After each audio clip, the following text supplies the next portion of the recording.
అనకాపల్లి జిల్లా రాంబెల్లిలో సీఎం చంద్రబాబు పర్యటిస్తున్నారు. రెన్యూబుల్ సంస్థకి సీఎం శంకుస్థాపన చేశారు. రెన్యూ ప్లాంట్ కి భూమి పూజ చేశారు. Solar cells modules renew plant లో ఉత్పత్తి అవుతాయి. 5,400 కోట్ల రూపాయలతో 136 ఎకరాల్లో ఈ ఎనర్జీ ప్లాంట్ ఏర్పాటు చేస్తున్నారు. 2,100 మందికి ఉపాధి కల్పిస్తుంది ఈ ప్లాంట్.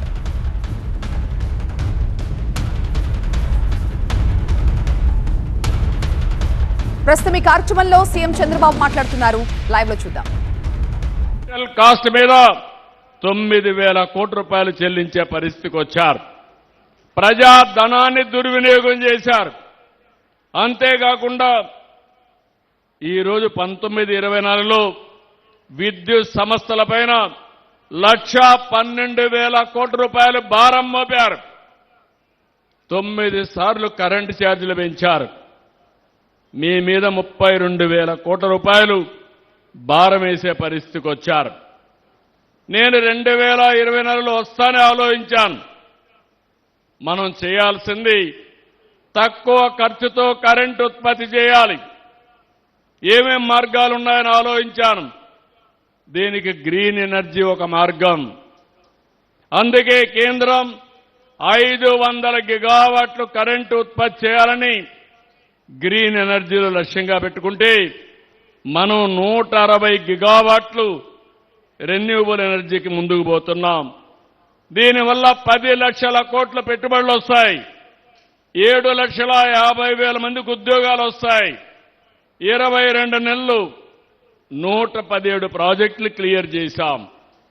5,95,000 కోట్ల రూపాయలు పెట్టుబడులు వచ్చాయి. 4,76,000 మందికి ఉద్యోగాలు వస్తాయి. ఇప్పటికీ 160 గిగావాట్లలో 90 గిగావాట్లు శాంక్షన్ కూడా ఇచ్చాం. ఎంఓయూలు కూడా చేశాం. మొన్నే విశాఖపట్నంలో మోడీ గారు శంకుస్థాపన చేశారు. ఎన్టీపీసీ గ్రీన్ ఎనర్జీ 1,85,000 కోట్లు ఖర్చు పెట్టబోతున్నారు. రాబోయే సంవత్సరం పనులు కూడా ప్రారంభిస్తారు. నేను ఒకటే ఆలోచిస్తున్నాను. ఈరోజు ఎక్కడికక్కడ వాహనాలన్నీ కూడా ఎలక్ట్రికల్ వాహనాలు రావాలని. దీనివల్ల పొల్యూషన్ కంట్రోల్ అవుతుంది. తొందరలోనే ఏపీఎస్ఆర్టీసీ 1,050 బస్సులు ఈవీ వెహికల్ తీసుకొస్తున్నాం. 1000 పైన ఛార్జింగ్ స్టేషన్లు పెట్టాం. ఇంకో తొందరలో 444 వస్తాయి. రాబోయే 3 సంవత్సరాల్లో 5,000 ఛార్జింగ్ స్టేషన్లు వచ్చి మొత్తం రాబోయే రోజుల్లో అన్ని ఆర్టీసీ బస్సులన్నీ కూడా ఎలక్ట్రికల్ బస్సులే వస్తాయి. మీరందరూ సహకరిస్తే ఆర్టీసీ బస్సులన్నీ కూడా ఏసీ బస్సులు పెట్టి పేదవాళ్లు కూడా తిరగడానికి ప్రయాణ సౌకర్యం కల్పిస్తాం. అంటే డబ్బులుండేవాళ్ళు ఏసీలో తిరగడం కాదు. మా పేదవాడు కూడా దర్జాగా బయటకు వస్తే గౌరవంగా ఉండే పరిస్థితి తీసుకురావాలనేది నా కోరిక. కాకినాడలో అతి పెద్ద గ్రీన్ అమోనియా ఉత్పత్తి కోసం ఏఎం గ్రీన్ కో ముందుకు వస్తా ఉంది. ఇప్పటికే అగ్రిమెంట్లు కూడా చేసుకున్నారు. నా ఆలోచన ఒకటే, మీ అందరికి కూడా విజ్ఞప్తి చేస్తున్నా. రాష్ట్రంలో ప్రతి ఒక్క ఇంటిని ఒక విద్యుత్ ఉత్పత్తి కేంద్రంగా తయారు చేయాలి. మీరే కరెంటు ఉత్పత్తి చేసుకోవాలి. మీకు అవసరమైన కరెంటు మీరే వాడుకోవాలి. ఒకవేళ మీకు కరెంటు గాని అదనంగా ఉంటే గ్రిడ్కి ఇవ్వండి.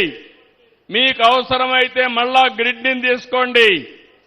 వ్యవసాయం చేసే రైతులు మీరే కరెంటు ఉత్పత్తి చేసుకోవాలి. పంప్ సెట్ దగ్గర మీరు వాడుకోవాలి.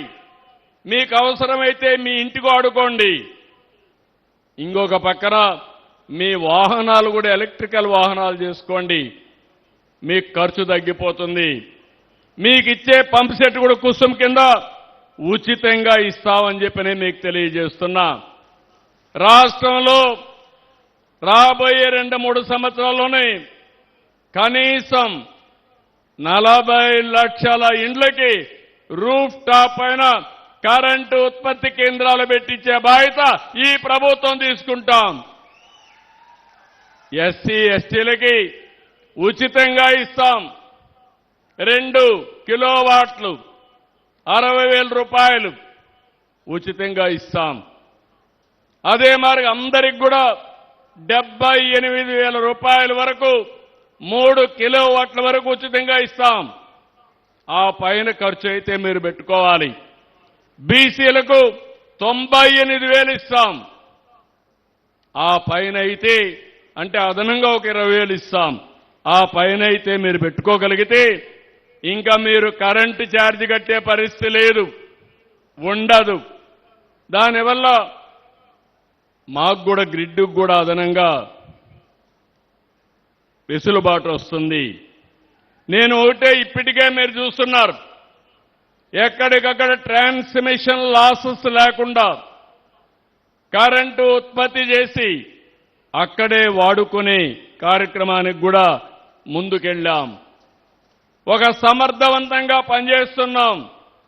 అందువల్లనే మీరు చూస్తే పోయిన గవర్నమెంట్ పెంచిన కరెంటు ఛార్జీల్ని ట్రూ అప్ ఛార్జెస్ పెడితే దాన్ని ట్రూ డౌన్ ఛార్జెస్ గా చేసి యూనిట్కి 13 పైసలు 4,498 కోట్ల రూపాయలు మీ కరెంటు ఛార్జీలు తగ్గించాం. 22 నెలలు ఒక్క పైసా పెంచలేదు. పోయిన గవర్నమెంట్ వేసిన కరెంటు ఛార్జీలు తగ్గించాం. ఇప్పుడు హామీ ఇస్తున్నా, రాంబల్లిలో హామీ ఇస్తున్నా, భవిష్యత్తులో కూడా కరెంటు ఛార్జీలు పెంచమని మరొకసారి మీకు హామీ ఇస్తున్నా. ఈ సంవత్సరం మీరు ఒకసారి చూస్తే 26, 27 ఆర్థిక సంవత్సరానికి రెగ్యులేటరీ కమిషను మొన్నే ఆర్డర్ పాస్ చేశారు. ఇందులో మీరు చూస్తే కమర్షియల్ వినియోగానికి యూనిట్ 12 రూపాయల 25 పైసలుంటే 9 రూపాయల 95 పైసలకు తగ్గించాం. 23 లక్షల మంది రైతులకి 9 గంటలు ఎలాంటి ఆటంకం లేకుండా ఉచిత విద్యుత్ ఇస్తున్నామని చెప్పి కూడా నేను మీకు తెలియజేస్తున్నా. 1,13,00,000 మంది గృహ వినియోగదారులకు ఎవ్వరికి కూడా ఒక్క పైసా పెంచాం. 22 లక్షల మంది ఎస్సీ ఎస్టీ ఆర్థికంగా బలహీన వర్గాలకి ఉచిత విద్యుత్ ఇస్తున్నాం. 18,000 కాటేజ్ పరిశ్రమలకి లోడ్ లిమిట్ చూస్తే 10 HP నుంచి 20 వరకు పెంచాం. ఇప్పుడే నేను చెప్పాను, ట్రూ డౌన్ ఛార్జెస్ 4,500 కోట్ల రూపాయలు తగ్గించాం. ఇంకో పక్క 24, 25కి అదనంగా ఖర్చు అయితే 15,790 కోట్లు నేను గవర్నమెంట్ భరిస్తాను, మీరు ఏమీ భయపడవలసిన అవసరం లేదని ఎలక్ట్రిసిటీ డిపార్ట్మెంట్కి భరోసా ఇచ్చాను. నేను ఒకటే హామీ ఇస్తున్నా, నా అనుభవం మొత్తం ఉపయోగించి కరెంటు ఛార్జీలు పెంచకుండా ప్రతి ఒక్కరికి ఎంత కరెంటు కావాలనో అంత సరఫరా చేసే బాధ్యత ఈ ప్రభుత్వానిదని మరొక్కసారి హామీ ఇస్తున్నా. ఇంకొక పక్క 22 నెలలు 802 ప్రాజెక్టులు వచ్చాయి. 20,74,000 కోట్ల రూపాయలు పెట్టుబడులకి ఒప్పందాలు జరిగాయి. ఇవి వస్తే 24 లక్షల మందికి ఉద్యోగాలు వస్తాయి. అందరూ చేసినట్టు నేను ఎంఓయూలు చేసి ఎక్కడో మూలపడేయడం లేదు. అనునిత్యం దీని మీద శ్రద్ధ పెట్టాం. నెలకొక్కసారి ఎస్ఐపిసి జరుగుతుంది, ఆ నెలలోనే ఎస్ఐపిబి జరుగుతుంది, అదే నెలలో కేబినెట్ జరుగుతుంది. నేను ఒకప్పుడు చెప్పేవాడిని, ఈజ్ ఆఫ్ డూయింగ్ బిజినెస్ నుంచి gear March speed of doing business చేస్తున్నాం. అదే సమయంలో ప్రజలకు కూడా speed of delivering governance, real టైంలో మీ సమస్యల పరిష్కారం చేసే బాధ్యత ఈ ప్రభుత్వానిది. దీనివల్ల 22 నెలల్లో పెట్టుబడులు ఎన్నో వచ్చాయి. ఒక తృప్తి, ఒక ఆనందం. ఈరోజు నేను ఇక్కడికి వచ్చాను. 5,400 కోట్లు సిన్హా గారు ఇండస్ట్రీ పెడితే, న్యూ రెన్యూ ఇండస్ట్రీ పెడితే నేను ఆనందపడుతున్నా. దానికి కారణం నన్ను నమ్ముకున్న నా ప్రజలకి ఉద్యోగాలు వస్తాయి, ఈ ప్రాంతం అభివృద్ధి అవుతుందని చెప్పి కూడా నేను మీకు తెలియజేస్తున్నా. 25, 26 దేశంలో పెట్టుబడులు చూస్తే 25.3% మన రాష్ట్రానికే వచ్చాయి. ఒక్కసారి గుర్తు చేసుకోండి. 19, 24 ఇండస్ట్రీస్ ఈ రాష్ట్రంలో పెట్టిన వాళ్ళు పారిపోయారు, రావాలంటే భయపడిపోయారు. అవినీతి పెరిగిపోయింది, వేధింపులు పెరిగిపోయినాయి. ఎప్పుడు కూడా ఎక్కడ విశ్వాసం ఉంటుందో అక్కడే పరిశ్రమలు వస్తాయి. ఆ విశ్వాసానికి మారు పేరు, చిరునామా ఆంధ్రప్రదేశ్ అని మరొక్కసారి విజ్ఞప్తి చేస్తున్నాను. ఇదే ఎన్డీఏ బ్రాండ్. ఉద్యోగాల కోసం మన వాళ్ళు బయట పోయే పరిస్థితులు లేవు. మీరేదో హైదరాబాద్కో చెన్నైకో పోవాల్సిన అవసరం లేదు. ఒక రోజున వాళ్ళు కూడా ఇక్కడికి వచ్చే పరిస్థితి తీసుకొచ్చే బాధ్యత ఈ ప్రభుత్వానిది. ప్రజలు కూడా ఆలోచించాలి. 22 నెలల క్రితం ఉత్తరాంధ్రలో ఎటు చూసినా అభద్రత, భయం, ఆందోళన, మానసిక క్షోభ.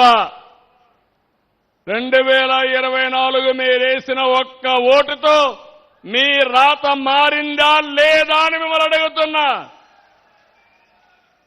నాడు ఉత్తరాంధ్రలో ప్రొక్లైన్లో కూల్చివేతలు, నేడు అవే ప్రొక్లైన్లతో అభివృద్ధి పనులు. నాడు ఉత్తరాంధ్రలో తప్పుడు రిజిస్ట్రేషన్లు, భూ కబ్జాలు. నేడు ఆ భూమిలోనే ప్రపంచ స్థాయి సంస్థలు వచ్చి రిజిస్ట్రేషన్ చేసుకుని ప్రారంభోత్సవాలు చేసే పరిస్థితికి వచ్చాం.